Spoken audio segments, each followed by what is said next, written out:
very good evening to you. You're just in time for the news on the network service of the NTA. As usual, we have an hour and a half of news, reviews and interviews on Nigeria and Nigerians, treated with the extra touch of fine details. Tonight, we shall be examining the performance of micro, small and medium enterprise in the country. Are they pulling their weight, or are they being pulled under the weight of situations bigger than them? Good news in the power sector, some critical infrastructure near completion. From Asaba, the issue of the building collapse is not going away. Beneath the trouble is a lot of trouble, tragedy and blames. Federal government lands collaborative efforts between public and private sectors to enhance infrastructures in the tertiary institutions. The nation mourns a former national leader, just as a former governor and an ex-minister of distinction exit the stage. This is News Extra. I am Fatima Mabuba. I welcome you.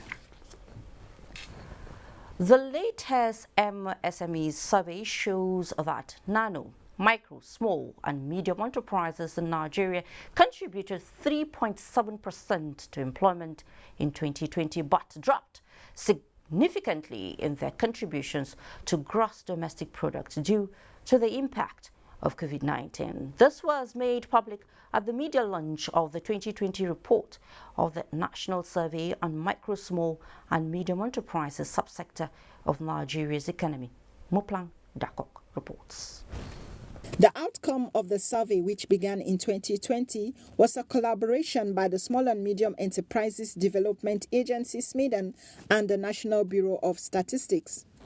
Despite their numerical dominance, Nigerian NMSMEs contribute less than 10% to non-agricultural GDP. This situation has been attributed to their unstructured and highly individualistic tendencies, near total disconnect with large enterprises. The data shows that total MSMEs in Nigeria in 2020 were 39.654 million. MSMEs accounted for 96.7% of businesses in the country in 2020 and contributed 3.7% to employment. They accounted for 6.21% of gross exports and contributed 46.31% to GDP, with the GDP decreasing by 3.5%. Global competitiveness, COVID-19 and security challenges are identified as factors responsible for the decrease in contribution to GDP. The COVID-19 pandemic affected tremendously MSMEs in the country, showed that 53.2% of small and medium enterprises and 37.3% of medium enterprises were temporarily closed during the period. The major reasons reported for closure was the total lockdown of the economy then.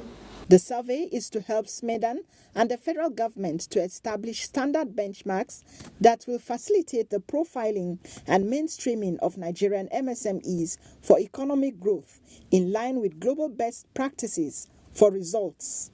In Abuja, Muplang Dakok, NTA News. In another news, for electrical substations and construction of a transmission line from Yandev to Makudi in Benue State will be ready for inauguration this year.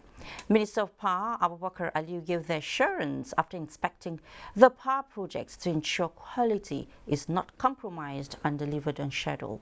Joshua Ojito has the report. 2022, year of projects delivery. That is the task before the Power Minister, Abubakar Aliyu, as federal government targets improved supply across the country.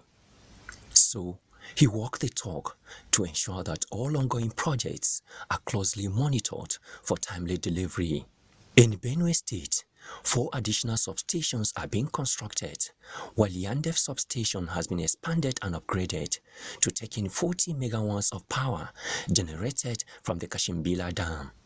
Also, Electrification of more communities in Benue State is in progress, with the construction of a transmission line from Yandef to Makurdi to address challenge of low voltage. Contractors have 6 months to deliver. We have started these things since the coming of this government in 2015. So, and projects like this takes time to be completed.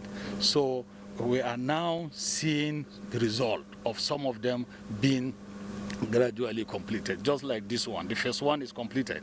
We are 40% into phase 2. So this year, you will see most of them being completed. Governor Samuel Otom of Benue State is impressed with federal government investment in the power sector in the last 6 years and promises state government support. I know where we were in 2015 when this government took over.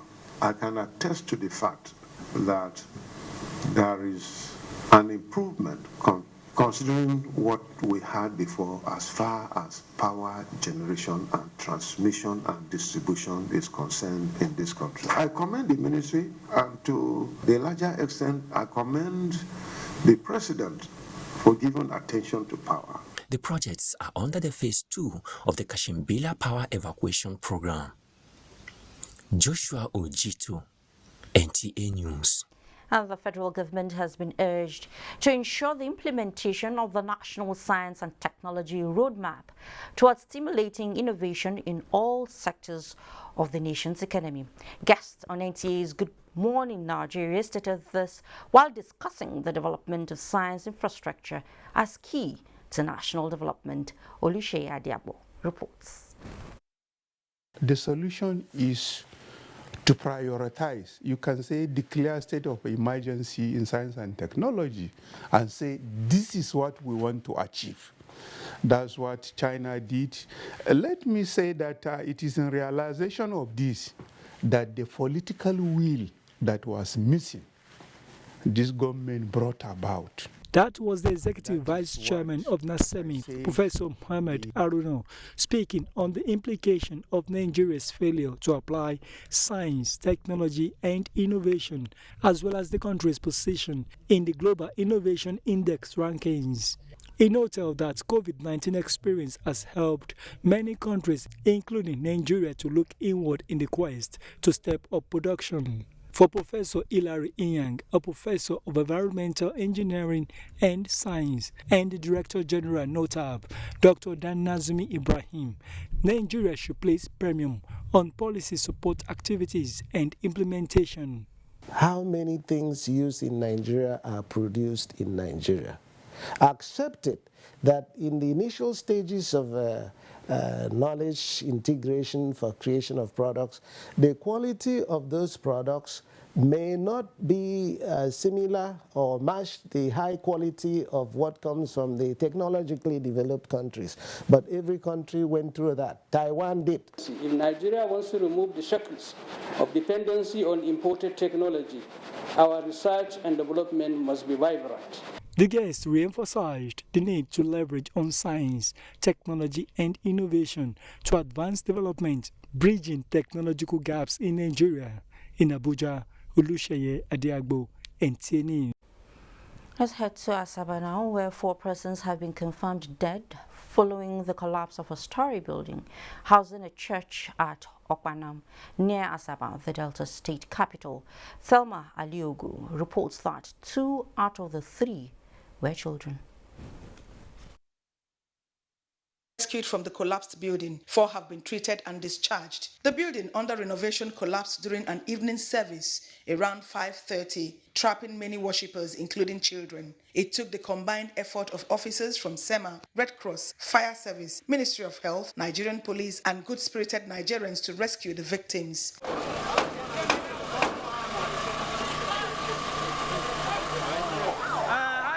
Say that they do service. Now we run come. The owner of the compound already sold the compound, you understand? Then now 1 week narrated the church people say make them come out. They never come out in our house now. House say your people never come out. They don't innovate time. House no get pillar again. Then they do church inside. We are here. We call the engineer. We call the landlord. Former landlord, the new landlord. We now tell them that this place they should not do anything until we back out of this place. They might say no, they should go to another place. Or the process start to fight to quarrel. We pray that those that are still trapped there, God should protect them and keep them alive. Beginning of a year like this is somehow not. This is not a palatable one at all. The rescue operation lasted from 5:30 in the evening till the early hours of this morning, with the excavator removing the rubble to search for trapped victims. All the other agencies like town planning, they have some questions to tell us if they have approval. I can see that some new renovation work that is going on there. And I assure you at the end of it all, we're going to have some men that will keep watch from now till tomorrow. At the Asaba Specialist Hospital, where some of the victims, mainly children, are receiving treatment, parents and caregivers were seen praying for their loved ones. In Asaba, Thelma Eliok, NTA News. Indeed, a sad incident there. Meanwhile, Delta State government says it will not spare anyone culpable in the building collapse that has claimed 4 lives in Okpanam, close to the Delta State capital, Asaba. The state deputy governor, Deacon Kingsley Otuwaru, who inspected the scene of the disaster, said a panel of inquiry will be set up to determine the remote cause of the tragic incident. Austin Edomodu tells us more. At the children unit of the Specialist Hospital at Asaba are some of the victims of the collapsed building. They are amongst the 3-month-old baby and others who were pulled out of these rubble by rescue workers. Sadly, 4 other worshippers, including 3 children and a woman, could not make it alive. Here, the state deputy governor, Deacon Kingsley Otuwaru, in the company of other top government functionaries, are inspecting the magnitude of the disaster. Also at the Asaba Specialist Hospital, the deputy governor shared in the pains of the victims. On what led to the collapse of the building and the position of the Delta State government on the fate of the survivors, the state deputy governor has this to say. A panel of inquiry has been put in place already, and in no distant time we'll be hearing the reports of that panel. And whoever that is culpable, of course, will have the relevant laws that will take its course.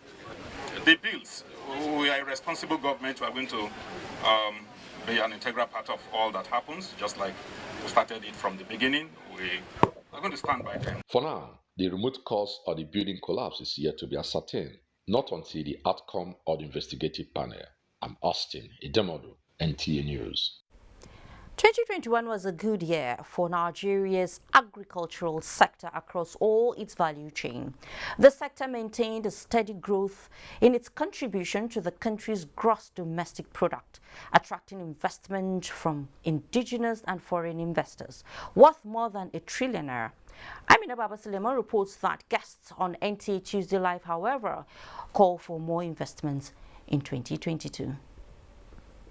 Statistics has that Nigerians' food import bill dropped by 80%, and in spite of the environmental and other social challenges, farmers' output during the year was also rated high during the farming season. Large number of large private sector got involved in agriculture this year.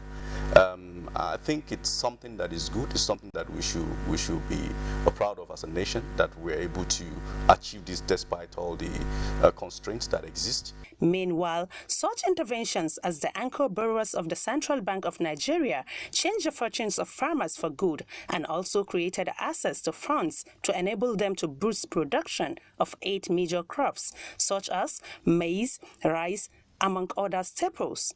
At the national level, we are working hand in hand with the CBN in terms of the intervention for the Anko Barwa program. This government has performed fantastically as far as agriculture is concerned.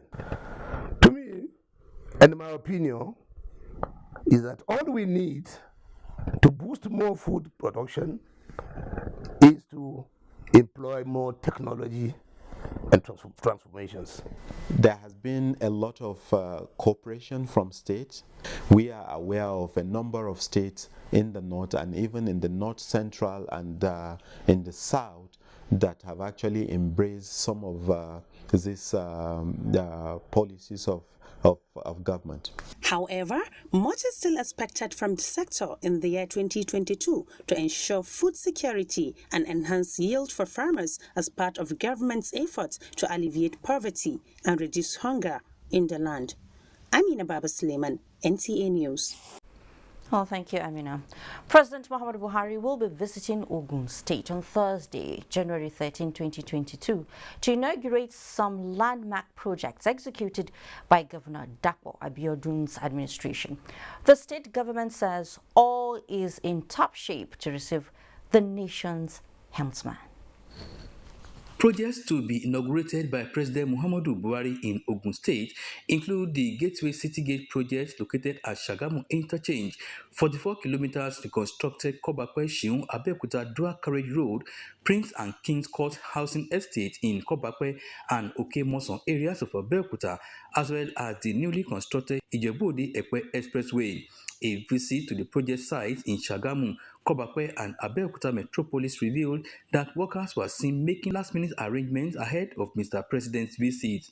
The State Commissioner for Information, Wahid Odushile, says Ogun State is happy to receive the President to showcase achievements of the Dapo Abiodun-led administration. This will be the first time President and Commander-in-Chief will be our guest in Ogun State, and we are already delighted, and we are ready, fully prepared to receive Mr. President.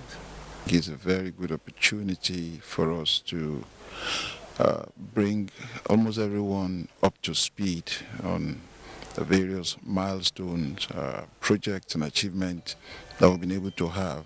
Security personnel were seen patrolling the project site with the support of the air component to beef up security before, during and after the visits. In Abeokuta, Yemi Dalemo, NTA News. The All Progressives Congress Caretaker and Extraordinary Convention Planning Committee has appealed to the general public, particularly party faithful, to disregard fake news on the reported suspension of the planned National Convention of the APC till June, as reported in some media outlets. In a statement, National Secretary Caretaker Committee John James Akpan Udoedehe said the party is embarking on nationwide consultations with party stakeholders to prepare the ground for a rancor-free National Convention.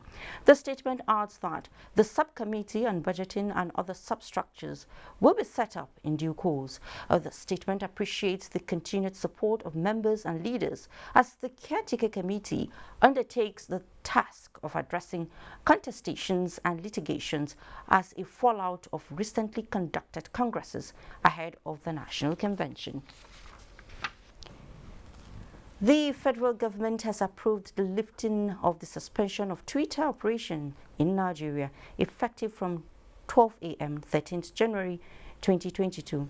A statement by the Chairman, Technical Committee, Nigeria Twitter Engagement, and Director General, National Information Technology Development Agency, NITDA, Kashifu Inua Abdullahi, indicates that the approval was given following a memo written to the President by the Minister of Communications and Digital Economy, Professor Isa Ali Ibrahim Pantami, which requested the President's approval for the lifting following Twitter's agreement to fulfill all conditions which addresses legal registration of operations, taxation and management of prohibited publications in line with Nigerian laws. The statement, while urging users of the Twitter platform to maintain ethical behavior and refrain from promoting divisive, dangerous and distasteful information of the platform, reiterated the federal government's commitment to working with Twitter towards helping Nigerians align and navigate Twitter algorithmic design and realize its potentials while avoiding its perils. Let's take a short break now. When we return, flag flies at half-mast as Nigeria bids a former head of government farewell. Plus, a Plateau community attacked citizens, condemned violence. Everybody want it love. Everybody wants to glow. Nobody want party love. Everybody want joy, yeah. Who don't like it better? And if you wanna talk to mommy,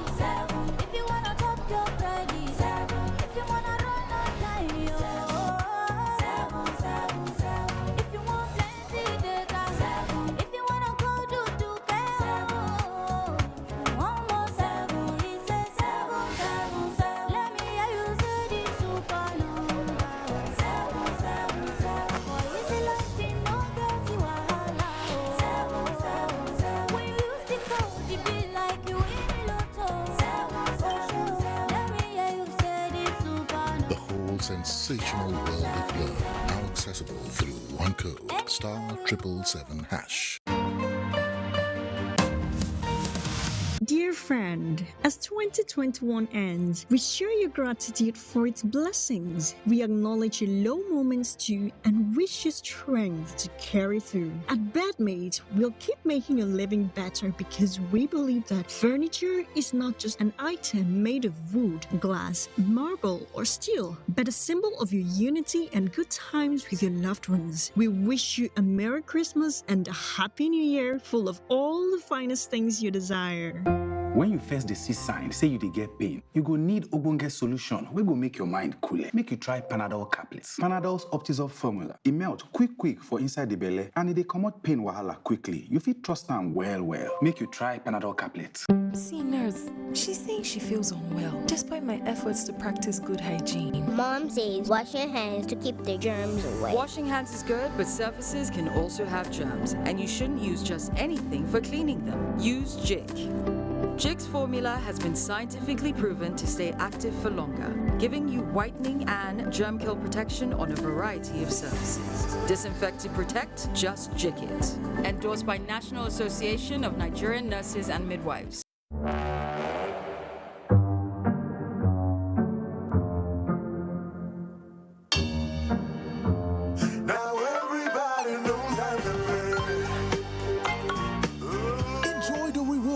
Sharing brings with the Airtel family plan. Get bonus talk time, SMS and data for each family member you share with. Dial *141# now. Airtel, the smartphone network. Great to have you back on News Extra. President Muhammadu Buhari commends the Super Eagles of Nigeria for an impressive start at the ongoing 33rd Africa Cup of Nations AFCON in Cameroon, defeating a formidable opponent, Egypt 1-0, in their group stage encounter. A statement by the Special Advisor to the President on Media and Publicity, Femi Adesina, stated that President Buhari strongly believes, like millions of football-loving Nigerians, that the spectacular outing in Cameroon is a foretaste of what to expect from the dedicated team as they square up against other opponents in the tournament. The President urges the Augustine Ogovon-led team and the coaching staff to keep their eyes on the ball, remain good ambassadors and on and off the field, and give loyal fans and all Nigerians more exciting moments to celebrate. President Muhammadu Buhari assures the team of his unflinching support as they soar like an eagle to write another chapter in the annals of Nigeria's rich football history. It is an established tradition for the Nigerian national flag to be flown at half-mast to honor a person or group. And today, a former head of the interim government, Chief Ernest Shonika, is honored. Abdul Malik Hassan reports that many institutions within Abuja lowered the national flag as ordered by President Muhammadu Buhari. Death of the former head of the interim government of Nigeria, Ernest Shonika, who died yesterday at the age of 85. Now, President Muhammadu Buhari has ordered that the national flag be flown at half-mast. Now, where great institution stands, you can tell that NTA always takes the lead. The late elder statesman served as the interim head of state of Nigeria from 26 August to 17 November 1993. And today, the national flag is flown at half-mast as a mark of respect to the former interim head of state. Flags flying at half-mast is considered by many countries as a symbol of honor, and these Nigerians believe that Ernest Shonika deserves to be recognized. I've never heard anybody reference him, or maybe Shonika said this and they will say former president, former head of state. The person that should be honored is a person who deserves honor. Either interim or Inota is our president. So it's supposed to be half, to be honoring him. At the death of our former interim president, that is Ernest Shonika, it's a great loss to our country, and that is exactly what the federal government is supposed to do. And we are really, really grateful for the decision. It's really a great loss to us. Although some public institutions are yet to comply with the directive, the national flag still flying full. Abdulmalik Hassan, NTA News. The people of Ogbomoso and indeed Oyo State have received the news of the death of a former governor, Otumba Adebayo Alao Akala, with shock and disbelief. Larry Beleyu compiled the situation report at both Ibadan and Ogbomoso, residents of the political bigwig. People are reeling from the shock of the news they heard this morning. Some of them said they heard it on the radio that Alao Akala, former governor of Oyo State, is dead. And they are here to know, to ascertain for a fact. Is he dead? He has been called home. And you know, he played a decent politics. Policy without bitterness. And very liberal and very forgiving. I have with me here Dr. Rashid Adedeji, a family friend. It was a serious shock. In fact, one of the very hard period in my life when I heard it over the radio that our former governor of Oyo State, the one that is generally called as Oyato governor because of his philanthropic nature, passed on this morning. It was so shocked because I heard he was not sick. Meanwhile, at his Ogbomoso country home, where he passed on, sympathizers trooped in to confirm the shocking news, while others couldn't believe their ears.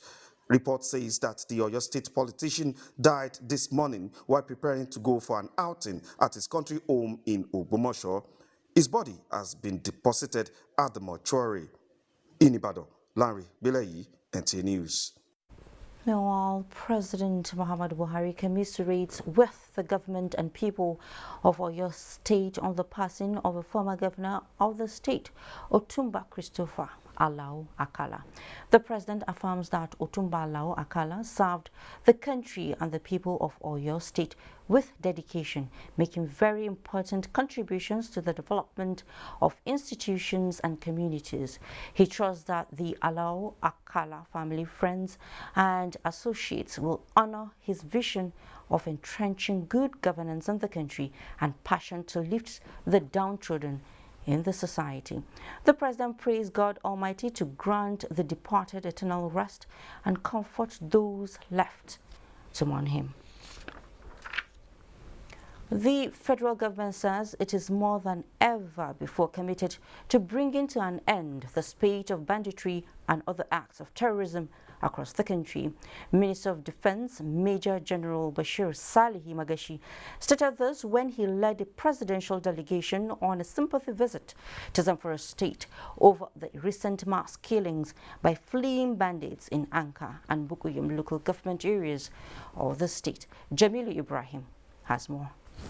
And bandits' attack on some communities in Anka and Bukum local government areas of Zamfara State, where no fewer than 60 persons have been confirmed dead and property worth millions of naira destroyed, has continued to attract condemnation from within and outside the country. A high-powered federal government delegation led by Minister of Defense Major General Bashir Salihi Magashi was in Gusau to commiserate with the government and people of the state over the heinous act. Members of the delegation include Minister of Police Affairs Megaredin Gadi, that of Humanitarian Affairs Sadia Umar Farouk, National Security Advisor Muhammad Munguno, Inspector General of Police Alkali Baba, and Senior Special Assistant to the President on Media Garba Shehu. The delegation received at the Government House by Governor Bello Muhammad, other top government officials and the royal fathers expressed the displeasure of President Muhammadu Buhari over the sad event and reaffirmed the federal government's renewed commitment to avert its reoccurrence.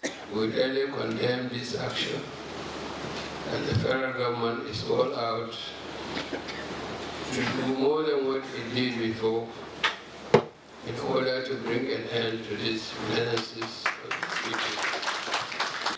President Muhammad Buhari has also directed my ministry to mobilize relief items to the affected victims of these banditry attacks.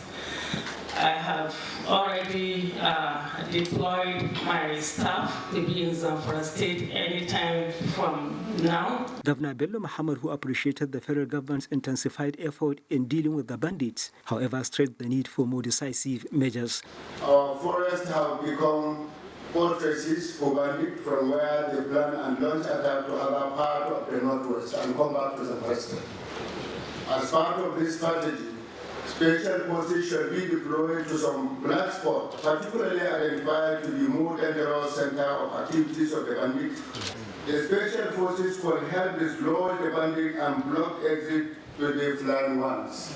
Special prayers were later offered for the repose of the deceased souls and for lasting peace in Zamfara State and the country as a whole. In Gusau, Jamilu Ibrahim, NTA News. In the meantime, a fresh attack on Ancha village in Basa local government area of Plateau State has left 18 persons dead and more than 50 houses burned. Caleb Goshin has the situation report. Ancha village is about 20 kilometers from Basa local government headquarters. The peace of this predominantly agrarian community was disrupted Tuesday night by attackers who left behind the sad tale. Leaders of the community expressed grief over the development, describing it as a recurrent decimal. We are tired. What do you want us to do? Where do you want us to go? We have been sending our people from our villages. How many villages now that are deserted? They have gone almost the whole community. Please, we plead with the guys, the NEMA, and then those people that are responsible to come to the aid of these people. The people that have organized this, only God knows. But why? Chairman of Basa Local Government Council, who visited the area, called for more proactive measures from the security agencies to protect his people. We are calling on security agencies to do a proper investigation this time and have all people that are connected to this arrested so that we can have some measure of breakthrough.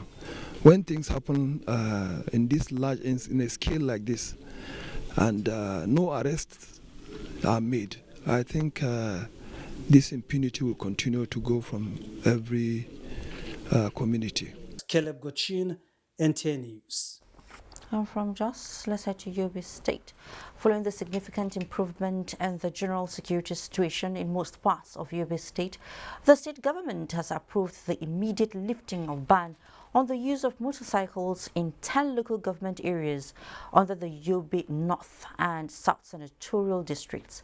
Governor Mai Mala Buni, who announced the development, says the move is a deliberate effort to alleviate the sufferings of people in remote communities in accessing markets and farmlands. Yunusa Suleiman completes the story. More than decade-long insurgency in the northeast had led governments in the three most affected states of the region in collaboration with security agencies to impose stringent measures aimed at nipping the menace in the bud. One of such measures is the ban on the use of motorcycles, which Yobe State government in 2012 adopted as containment measure against the insurgents across the 70 local government areas of the state.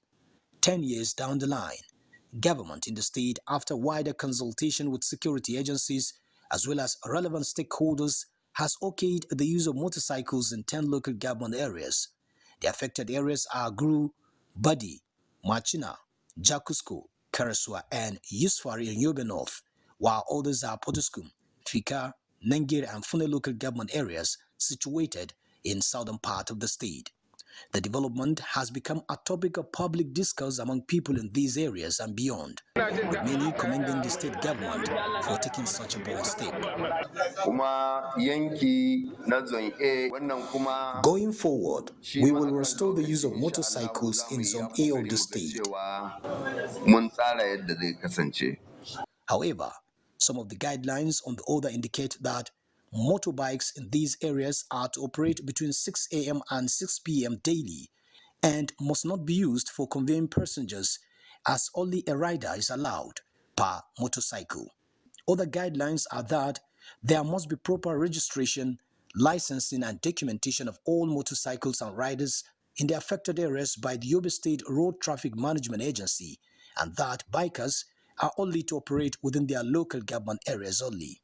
In the Matru, Yunusa Suleiman. And the Nigerian Army has upscaled its ongoing non-kinetic approach with the signing of a memorandum of understanding with an indigenous movie company to produce a movie titled Operation Hadinkai. The movie is to enlighten Nigerians on the counter-insurgency operations in the northeast by the military.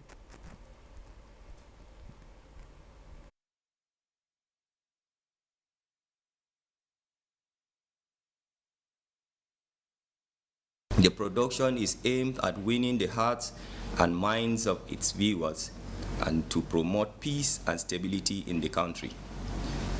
The producer strongly believes that soft or non-kinetic approach is a veritable mechanism that can be adopted in solving security challenges currently bedeviling the country. Operation Hadinkai has successfully led to the liberation of communities and restoration of socio-economic activities in the region. Operation Hadinkai, the movie, is to show the unity, between the civilian and the military. What can the civilians do to help the military in fighting insecurity in Nigeria?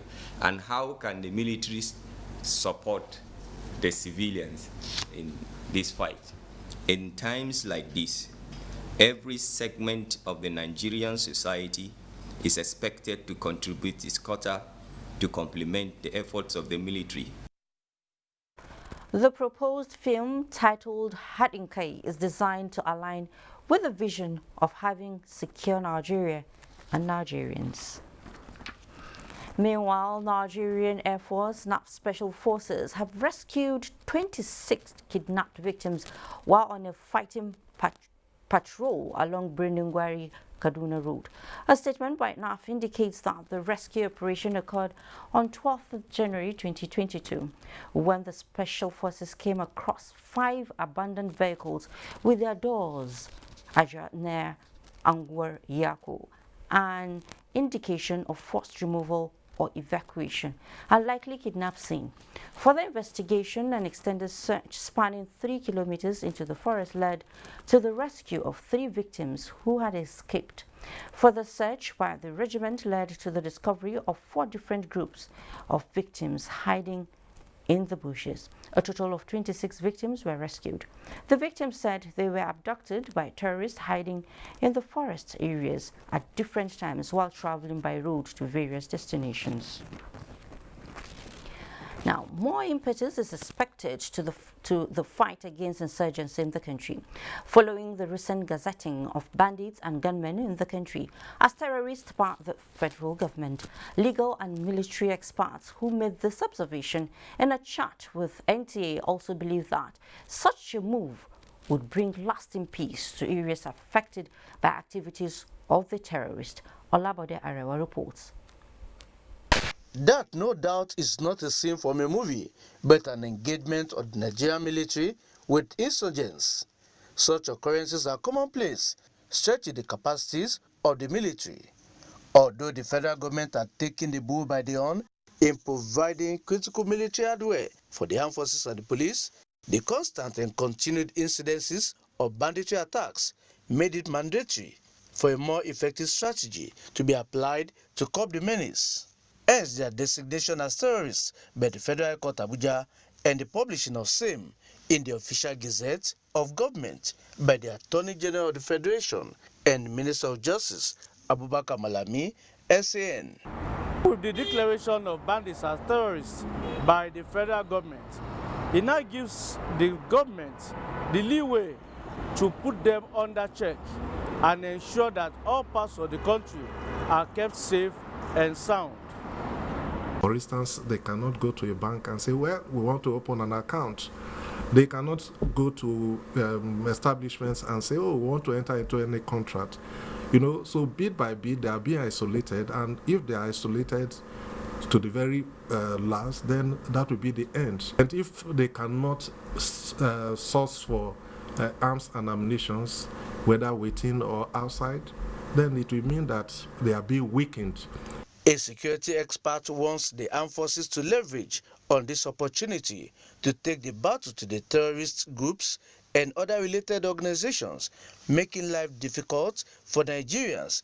It followed the due process. A court declared the bandits terrorists, and government has followed it up with this formalization. While outlawing the public from collaborating with the terrorists, the government also wants them to always provide actionable intelligence on the activities of the terrorists to enable the security agencies take appropriate action with precision. In Abuja, Olabodarewa, NTA News. The Yaba Chief Magistrate Court has remanded 2 teenagers at a special correctional center and Ikoyi prison for the alleged murder of a Redeemed Christian Church of God pastor, Babatunde Bada, in Lagos. The case has, however, been adjourned to 12th of February 2022. And Kende Adibisi has that. 2 teenagers, Farouk Mohammed and Kasali Jamil, were arraigned for allegedly murdering Babatunde Bada. The duo were charged alongside 2 others, Mamouni Toib and Mubarak Saliu, for allegedly receiving a Spark S Technophone valued at 60,000 naira. The prosecuting lawyer with the State Criminal Investigation Department, Panti, Mr. Julio Ondu, told the court that it brought a remand application for the remand of the suspect for the first 30 days. The defendants are facing a 3-count charge bordering on conspiracy, murder, and receiving of stolen items preferred against them by the police. Ondu said the defendants allegedly committed the offense on December 3, 2021. The defendants pleaded not guilty to the charges.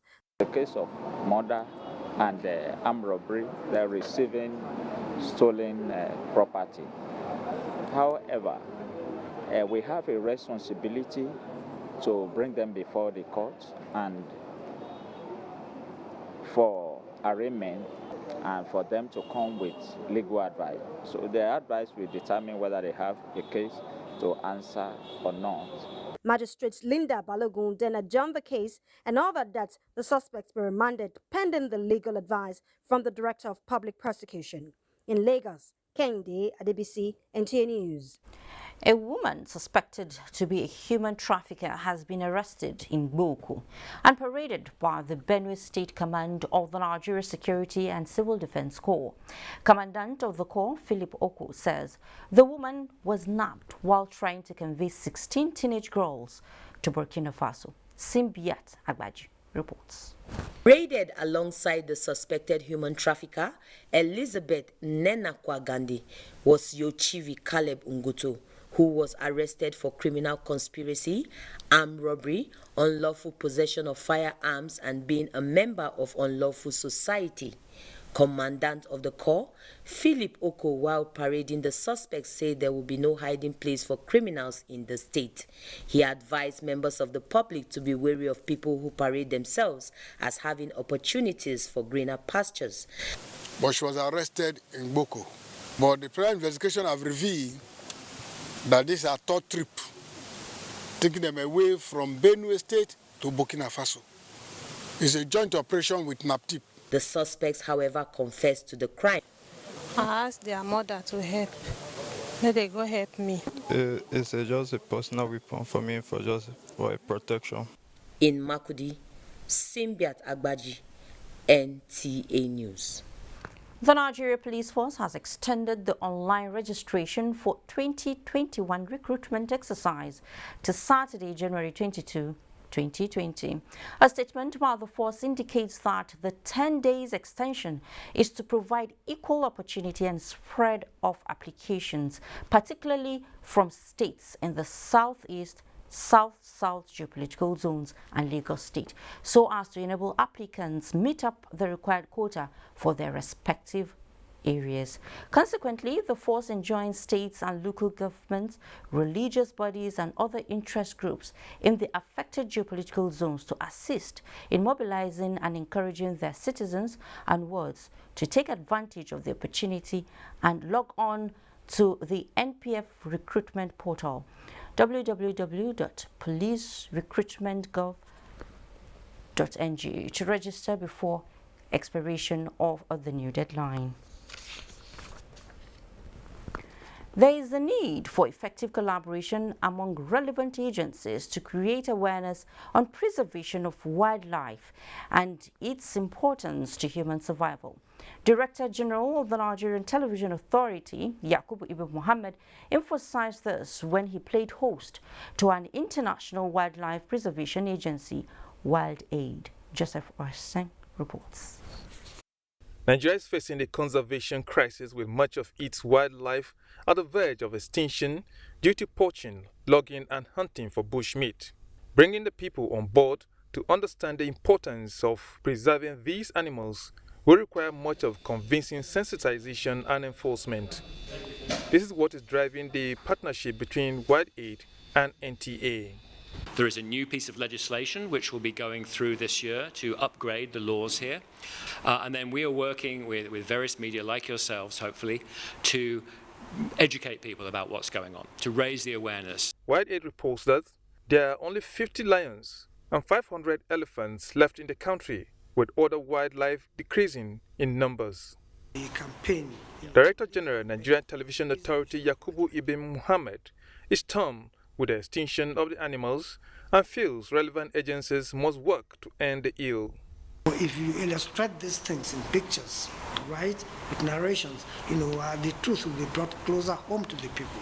The statistics are shocking, and to learn that Nigeria is the epicenter of this illegal trade, it's alarming. And we have a responsibility, to ensure that this is reversed. Not long ago, the Nigerian Customs Service seized 8.8 metric tons of elephant ivory, pangolin scales, and wildlife bones in Lagos to be trafficked abroad. This is giving credence to conservationists' claims that the country is becoming an epic center of illegal wildlife trade in West and Central Africa. In Abuja, Joseph Utsen, NTA News. Now, in the next part of the news, federal government in firm handshake with partners in progress on infrastructural development in tertiary institutions. Please stay. Our new toothpaste, Colgate Maximum Cavity Protection. Why are we changing our toothpaste? Because with Colgate Maximum Cavity Protection, I can be sure your teeth are cavity-free. When you brush daily with Colgate Maximum Cavity Protection, its expert formula locks natural calcium in our teeth and helps protect them from cavity. Colgate is the world's most chosen toothpaste. Colgate locks calcium in, keeps cavities out.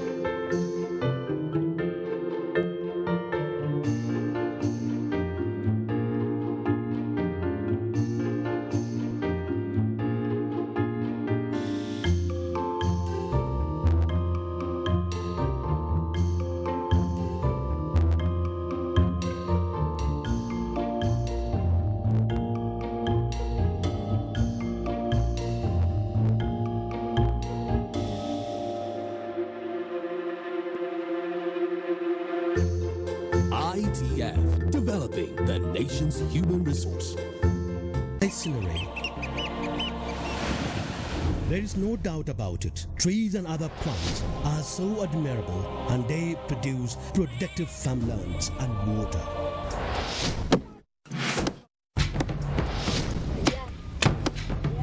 Imagine this colossal damage. No lands, legs are gone. Houses wash away. Migration is imminent. All this as a result of desertification.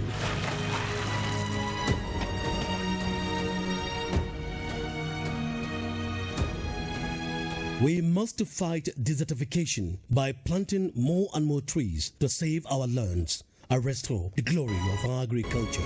These will ensure a sustainable food sufficiency, adequate flow of water, and peace of mind.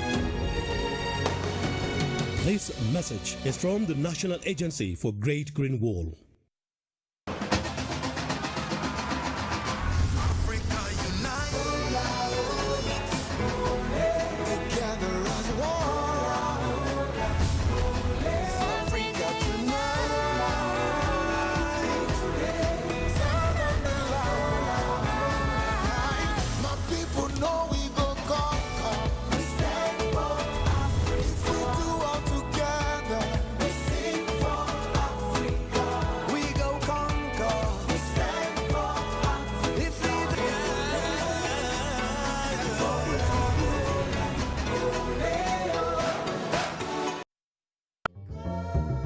Me and you, let's get to Ghana. Hey! Go and jump.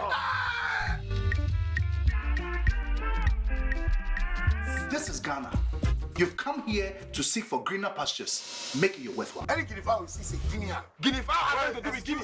It's just the name of the fowl. So Ghana jollof, what is it Nigerian beans? What? Have you made before? No. Jasper! Help me!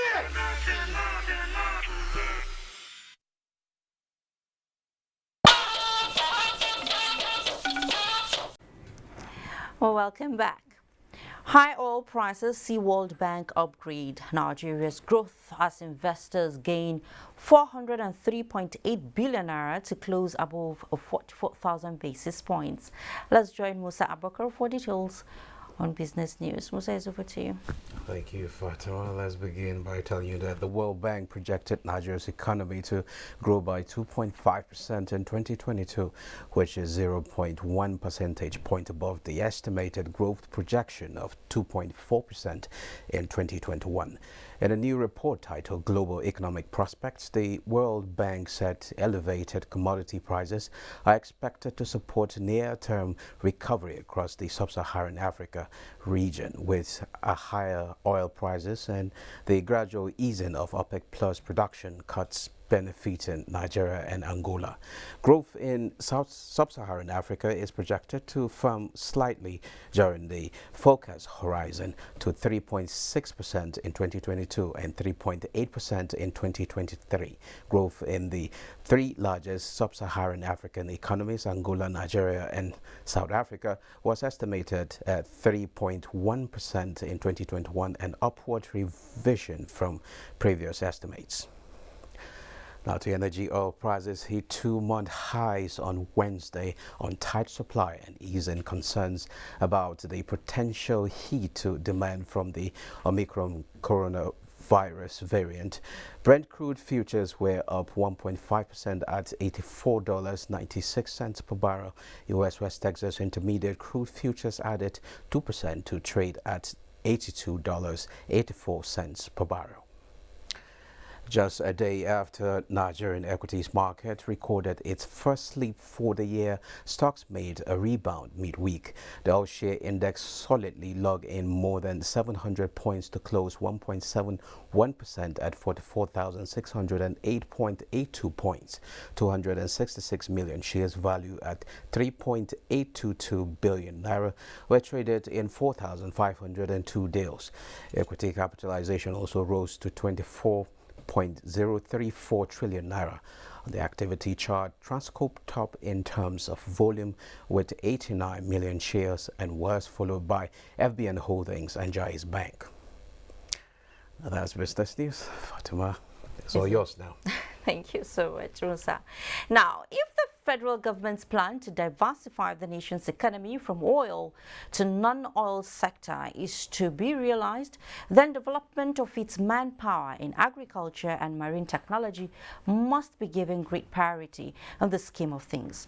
The provost of the Federal College of Fisheries and Marine Technology, Paul Onoha, stated this at the 2021-2022 matriculation of the college in Lagos. Hingine John Adams has that. The college started in 1969 as Federal Fisheries School for training to address the manpower requirements of Nigeria's fledgling inshore fleet. It later upgraded to Federal College of Fisheries and Marine Technology in 1992 to train higher level of indigenous expertise to service the growth in the fisheries and maritime subsector of the nation's economy. Furthermore, The college has become even more relevant with federal government's determination to diversify the nation's economy. Without having our own indigenous manpower in the maritime sector, like we have the marine captains, the ship captains, or the pilots in our own, that's our own. Most of the money we pay the foreigners in hard currency will now be domiciled in the country. The country will be able to save it, hard in the exchange, and that will also help to show up the value of naira we have in the country. The provost of the college, who re-echoed the college's resolve to manpower development, enjoined the 287 matriculated students to take advantage of the courses available in the college to equip themselves for the future. They should be focused and know why they are here. They are here to acquire the necessary skills that will improve their livelihood when they graduate from this place in their various disciplines. I have a dream of always going on board. So I decided that this school is a good school and I can actually achieve my dream here. To be a management of a logistic company in any aspect, but majorly in the maritime sector of Nigeria. The Federal College of Fisheries and Marine Technology offers courses in fisheries technology, nautical science, marine engineering, industrial and labor relations. In Lagos, Hinginu John, NTA News. Collaborative efforts between public and private sectors of the economy will enhance infrastructural development at tertiary institutions in Nigeria. Minister of Information and Culture, Lai Mohammed, said this at the inauguration of renovated lecture halls of the Faculty of Science, Obafemi Awolowo University, Ile-Ife, Osun State. The renovated and equipped lecture theatre all spread across all departments at the Faculty of Science at the university. The Minister of Information and Culture, Alhaji Lai Mohammed, represented, said the private sector should complement government efforts by filling the gap of infrastructural decay in the nation's higher institutions. The government cannot do it alone. This is a private initiative. There are many who are even wealthier than the fellow who has come out. We implore people also, our citizens, our great citizens, to ensure that they commit their resources to the development of humanity. Appreciation that we have for the excellent job that Dr. Akintoye Akindele had committed himself to for the development and progress of Obafemi Awolowo University. So we should demand more from governments, but while demanding more, we should also give more. The Faculty of Science at the university has come up with some developments in scientific sector of recent. From Ife, Larry Bileyi, NTA News. Now, following the floating of a pool of fund by the NNPC to keep reconstruction works alive in 21 roads across the 6 geopolitical zones of the country, Abdullahi Mohammed examines the impact of the development on one of the selected roads. Off the Kaduna-Kano Highway goes the Zaria-Gusau-Sokoto Road, a boisterous stopover bound. Flyover Zaria is a major turn for motorists finding their way to Katsina, Zamfara and Sokoto, also to Niger Republic. That the drivers are very conversant about, but what they are not conversant about is the fact that all the hitches and halts in the reconstruction of this road that they have continued to experience over the years will soon be in the past. A segment of the road is one of the 21 to be funded by the NNPC tax credit, but its story has the multiple faces of a Ludo dice. Until recently, passing under the Zaria flyover was a hectic one. Before, you suffer with this road because hot day and then there is too much go slow in this road. The indiscriminate parking and chaos arising from filled portions of the road gives way. It is now a smooth start but ends abruptly. Then the twists and turns avoiding potholes. potholes that quenches even the mighty on the road. Beating that challenge, then another smooth ride spreading out for a while with the majority of road users overstepping on the throttle. The good, bad, and the ugly sides of this critical road is without any doubt the result of shortfall in funding the coffers of its contractor. But that is about to end abruptly too, because the NNPC tax credit is coming handy. The economic value of items will improve. Transportation will no more be a problem. So we're looking at maybe a cost of reduction in prices because you have smooth road to transport your commodities. And of course, commuters will have quick turnaround. It is not only the man overseeing the project that thumbs up the federal government's drive to secure funds to kickstart abandoned and epileptic road projects, but an academic in the field of civil engineering. Buhari was able to come up with legal and regulatory framework to facilitate full participation of private sector into the development in Nigeria.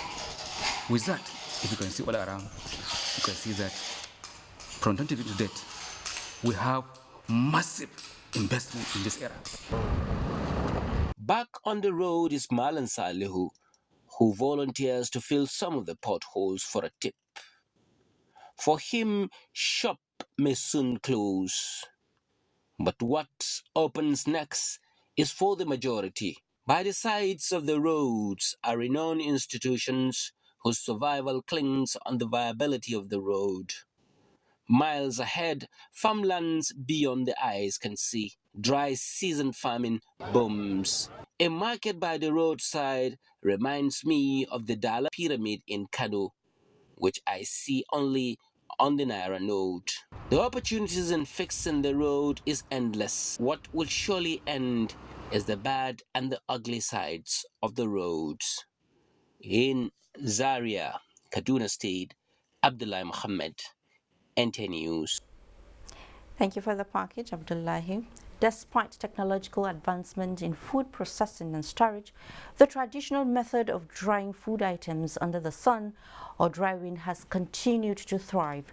But worrisome is drying of foodstuff in the open with the risk of contamination, especially in the face of reported cases of Lassa fever. And Victoria Kaswa tells us all about it.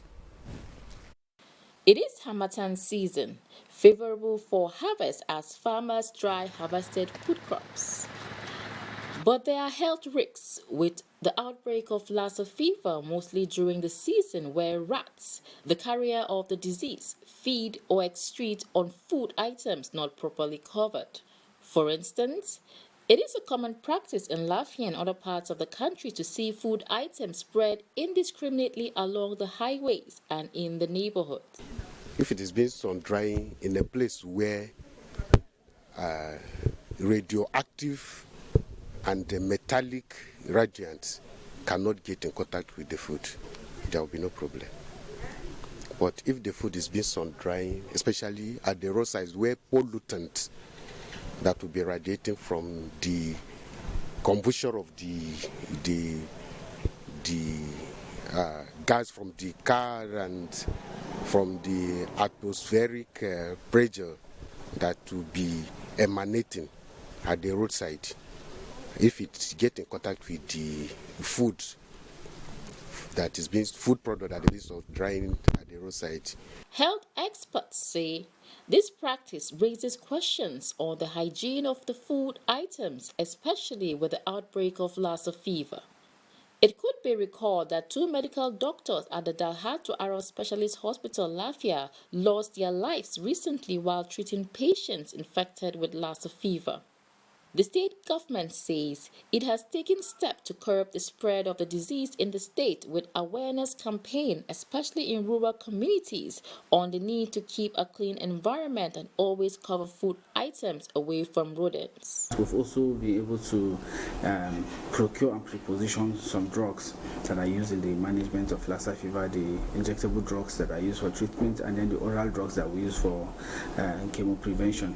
We've also been able to procure and preposition the PPEs that healthcare workers wear when they are providing services, and all the other commodities and consumables that are used in the treatment of cases. It is expected that the advocacy, among other measures, will reduce the rate of Lassa fever infection and fatalities.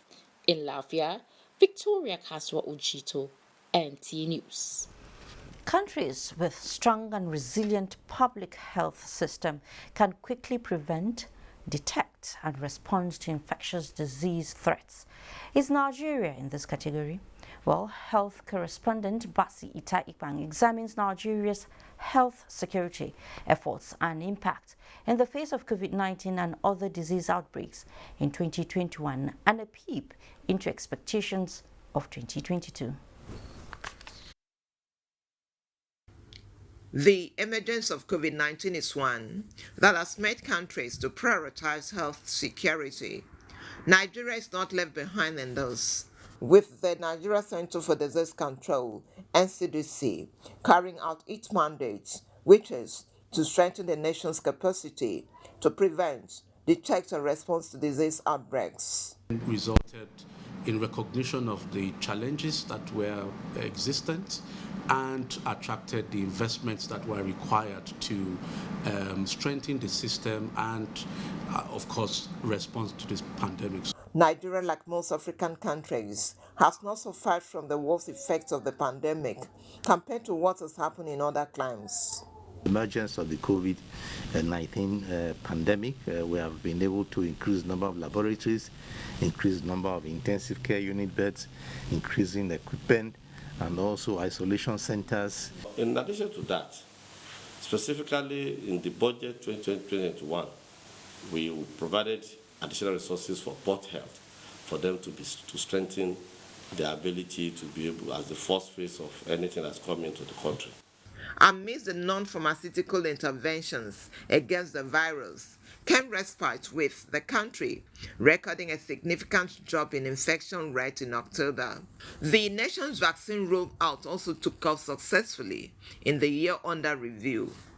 However, came an upsurge in COVID-19 cases in December. Then came the report of variants of Delta and Omicron. And new variants are emerging all of the time. What is different is that they do not always become labeled as variants of concern, or indeed before that variants of interest. For you to be labeled as a variant of concern, as you know, this variant needs to bring substantial changes to COVID epidemiology. Nigeria also introduced compulsory isolation of travelers from red flag countries. Genomic surveillance strategy to sequence samples among inbound travelers was also revised. If you have adequate testing before and on arrival, before travel and arrival, you can capture most of the cases that are emerging, being carried by travelers. Nigeria is at the moment battling with the fourth wave of COVID-19 and community spread of the Omicron variants. As long as most of the population remains unvaccinated, as long as the virus continues to be transmitted without control, every opportunity is available for new variants to emerge, which is why Nigerian citizens need to do their best to get vaccinated so that we continue to reduce the risk of that happening. Extending to other diseases, we also had Emergency Operations Center coordinating a multi-sectorial response at level 2 for cholera.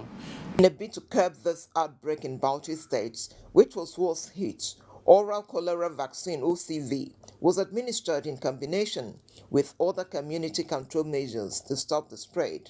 The country in the year under review reported 403 confirmed Lassa fever cases in 15 states. Basi Taikman, NTA News. In this digital age of technological advancement and 5G, you will think archaic practices like female genital mutilation is long done with. Not so, unfortunately. We hear Ogun State government is intensifying efforts to end the practice in communities across the state by 2023. Yemi Dalemo in this report examines various advocacy strategies geared towards this goal of eradicating the age-long practice, which many describe as evil blades. Strategies adopted by Ogun State government to eradicate female genital mutilation by 2023, it will sensitize parents about the health implications of the practice and also to dissuade them from undergoing female genital mutilation for their female children. Traditional circumcisers are also not left out in the advocacy as they play a key role in the campaign against female genital mutilation. Although relevant stakeholders are complying with the state government's directives in preserving the integrity of girls and women, two local circumcisers, Semiu Abdulhamid and Taiwo said parents who still hold on to the old practice are bringing their female children for circumcision. Circumcise a girl is no more in vogue. They are not doing it anymore. Yes, they have shown it and put it an end, except for the family that used as a deity in their family. We have been told not to do it again. One must stop doing it. That is why I have stopped female cutting. However, some women who decry the age-long practice promise not to allow their female children to undergo FGM. It is not normal. It's like you are depriving of the girl, you would deprive the girl of the sexual enjoyment later in the future. I have two girls and none of them were circumcised. I don't really find it strange. Ogun State government, while reacting to trends of female circumcision in the state, especially in the rural communities, stressed the need for members of the public and relevant stakeholders to join hands with government in putting an end to female genital mutilation by 2023. It is still predominant in Yewa area and Imeko Afan local government. We work in Agiri Odo community, Koko Alari, Ibefun Anyo. We made them to realize the danger which is associated with female genital mutilation. The state government assured the public that it will spare no effort to end FGM in the state as it poses serious sexual and reproductive health complications for women who still indulge in the cutting. In Abeokuta, Yemi Dalemo, NTA News. Now, President Muhammadu Buhari congratulates Lawal Adu-Daura, a retired editor-in-chief of the news agency of Nigerian, as he marks his 65th birthday. In a message to the veteran journalist, President Buhari commended his intellect and insights and praised him for distinguishing himself in the world of media as well as public affairs. The president noted that the younger generation of journalists of the country have a lot to learn from the deep knowledge and objective writings of a veteran like Lawal Adu to fight against the decisive forces in the country. He wished him many happy returns in good health. We'll take a breather now. In the next segment of this package, we have a special on the future of the automotive industry. There might be some needed support infrastructure as well. Stay with us. An all-time mega offer. Get over 50% discount in the Airtel Home Broadband mega offer. Buy a router for just 10,000 naira and get up to 240 gigabyte or a MiFi for 5,000 naira and get up to 125 gigabyte bonus data. More data, more you. Reliable home broadband buy. Airtel, the smartphone network. From the heart of the Federal Capital Territory to the ancient city of Kano, from the sprawling rooftops of Ibadan to the bustling markets of Aba and the creeks of the Niger Delta, you really can't beat the reach. Over the years, we have kept going, keeping you informed, educated, and entertained. And how have we survived in the very challenging year? Because of our pillars of support, namely the 3 tiers of government, ministries, departments, and agencies, corporate bodies and advertisers, religious bodies, civil society groups, political parties, and most importantly, you, our esteemed viewers. Together, we made 2021 great. And together, we shall make 2022 greater.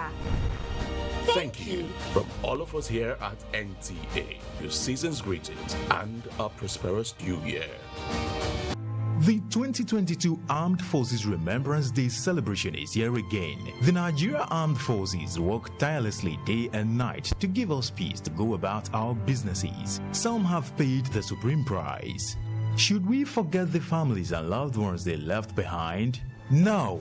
I am therefore privileged to honor these veterans who devoted most of their lives, active lives, to securing the nation and the world at large. So, let's support the Nigerian Armed Forces and their families, corporate organizations, government agencies, parastatals, and individuals. Let's show our love and support for our armed forces. They are our heroes. Buy the Armed Forces Remembrance Emblem and donate into the Armed Forces Remembrance Emblem Appeal account. We love you, and your labor and sacrifice will not be in vain for spilling your blood for us to live. I know that in the last decade, this country has been at different wars trying to keep the peace and promote the sovereignty and the integrity of the country. The troops are doing their best. The president has given them all the necessary tools. It is left for us as young people and as Nigerians to give them all the support we can.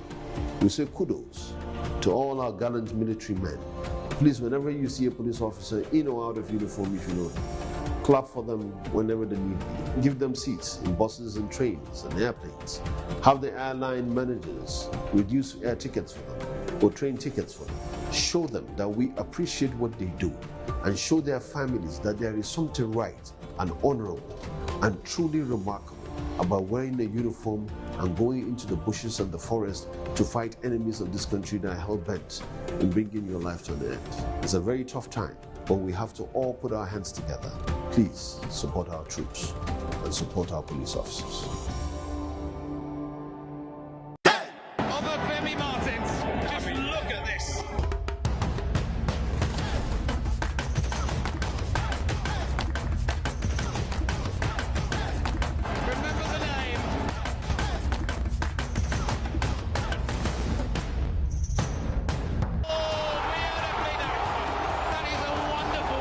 African Cup of Nations starts on the 9th of January 2022 on NTA, powered by AfroSports. For sponsorship and advertisements, contact us on 090-9890-6913 or 090-3513-2838.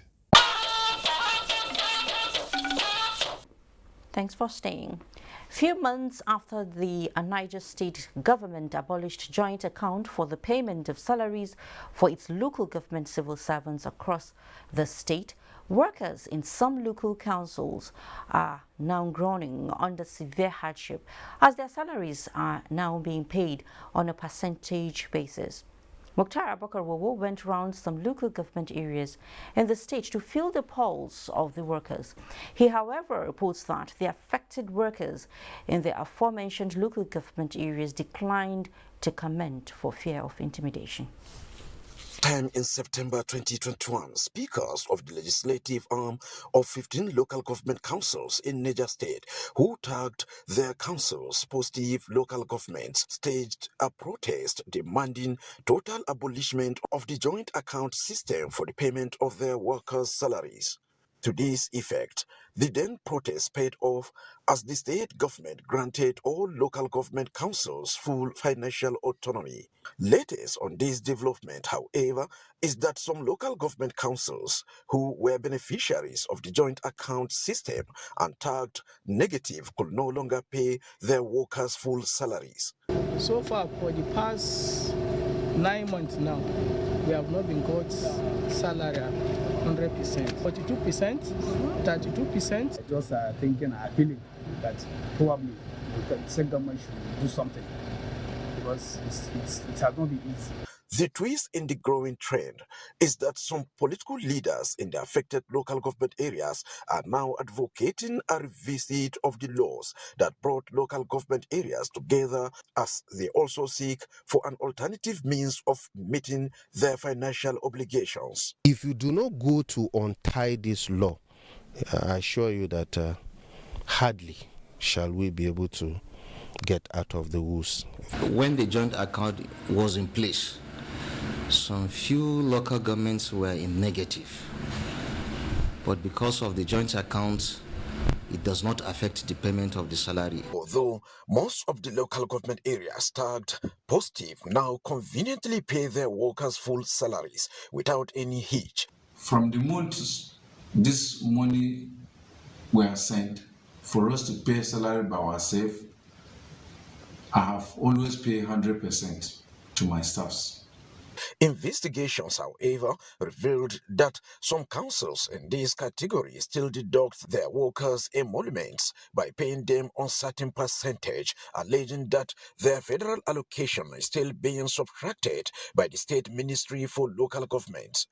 An allegation which has been denied by the Niger state government calls for urgent attention and scrutiny by people of vested interest. We only do the paperwork, we monitor whatever they do, but it's important to make it very clear that the control of funds to local government by every law, NFI rules and regulations, the laws, is the local government herself. The commissioner added that the ministry is no longer controlling local government funds. Emina Mukhtar Abubakaru, NTA News. President of the Senate, Ahmed Lawan, has assured Nigerians that more legislative attention will be given to revenue generation to further stabilize the nation's economy in 2022. He made this remark on the sideline of an event to mark his 63rd birthday. National Assembly correspondent Dayo Ogunshola reports. This gathering of members of the Senate Press Corps, aides and officials of the Office of President of the Senate is part of annual practices to celebrate the birthday of President of the Senate, this time at 63. Birthday cards with words of commendations were presented to appreciate his selfless service to the nation. You live your life in the service of our nation and humanity, making us very proud to identify with you.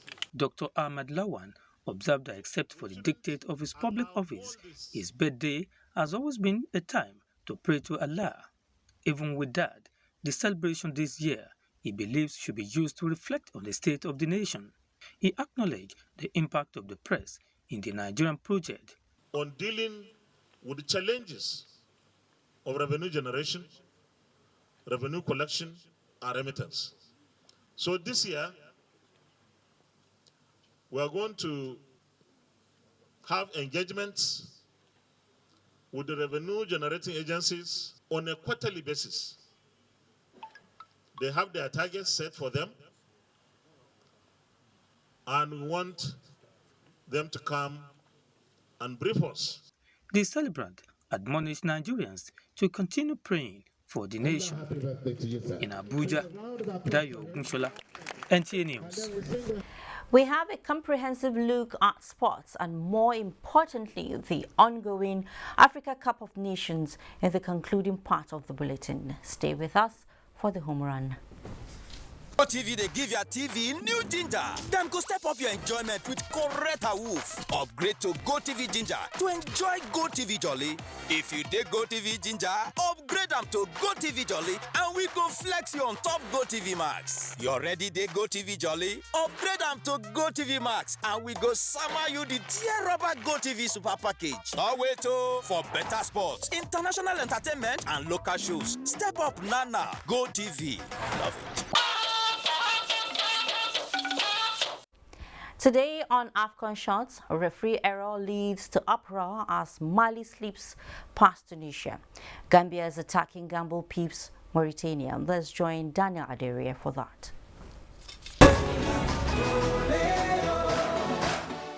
Even amidst controversial officiating, the Eagles of Mali dominated the Skylines against the Carthage Eagles of Tunisia as they secured all 3 points in their opening Group F encounter.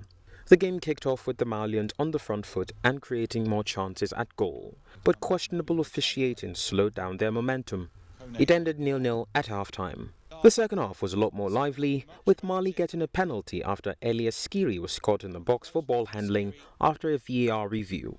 Ibrahima Kone then stepped up to put the Eagles ahead. Ibrahima Kone, left-footed, scores, sending the keeper the wrong way. But the Carthage Eagles were not going to go down without a fight. And like an epiphany, a moment of hope shone in the form of a penalty after another VAR review. But team skipper Wabi Kazri, though struck well, couldn't get the ball past the outstretched arms of Ibrahim Munkoro. And just when Mali's hopes were regained after the save, a spear to the heart, as El Bilal Touré was red-carded in the 87th minute. What has so far been a talking point was the referee's decision to end the game before 90 minutes of regulation time and no add-on of additional time. In the second fixture of the day, tournament debutants the Gambia got off their African campaign to a winning start with a lone goal victory over a very hard-pressing but wasteful Mauritania side. Barrow. The shot is excellent and it's into the back of the net from Jallo. And Gambia lead 1-0. Tom Sandfeet and the Gambian bench celebrate.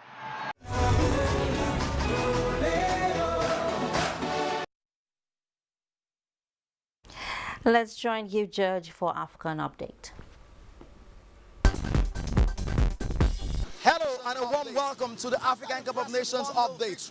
After an impressive 1-0 victory over the Pharaohs of Egypt, the Super Eagles of Nigeria are back to training ahead of their second Group B match football team on Saturday. Mahmoud Ibn Mohammed reports that the Nigerian team is in high spirit as it resumed training for Saturday's encounter against Sudan. The players and officials say the victory against Egypt will inspire the team for more. Happy that yesterday we got the maximum 3 points. That one, it boosts the morale of even the whole country, not even the players. So the most important thing now is for us to concentrate very well for the remaining 2 matches that is ahead of us. And then we make sure that we qualify in the group stage. It's important to win every tournament, to win the first game, and thanks to the guys yesterday we have the 3 points. So we're going to the next game and we know that the importance of the game is to win the game. Keep doing what we're doing and by God's grace we'll get the points that we need and we'll win our games. Meanwhile, Kogi State Governor Yahaya Bello has commended the Super Eagles of Nigeria for a spectacular start at the ongoing African Cup of Nations in Cameroon for beating the Pharaohs of Egypt by 1-0. The governor described the victory as sweet and charged the team to set their eyes on lifting the trophy. With Sports Update, Gift George, NTA News. President Muhammadu Buhari extends heartfelt condolences to the Okongwu family on the passing of the foremost economist and a former Minister of Finance, Professor Chu Okongwu, aged 87. In a statement, the president joins family, friends and associates in paying tribute to a man of many parts who never hesitated to give his best to Nigeria as a broadcaster with the Nigerian Broadcasting Service, sub-editor, lecturer, University of Nigeria, and a federal minister of national planning and later finance. The president believes that the perspective the late professor brought to governance and economics, which centered on improving the lives of Nigerians, will not be forgotten. He prays for the repose of the soul of the departed and divine comfort for his family during this difficult time. And with that, we end News Extra for tonight. Thank you so much for being a part of it. But before we go, here's a reminder that rape is a crime. So stand with NTA to wage war against rape and rapists. I am Fatima Omar Buba. Please stay safe.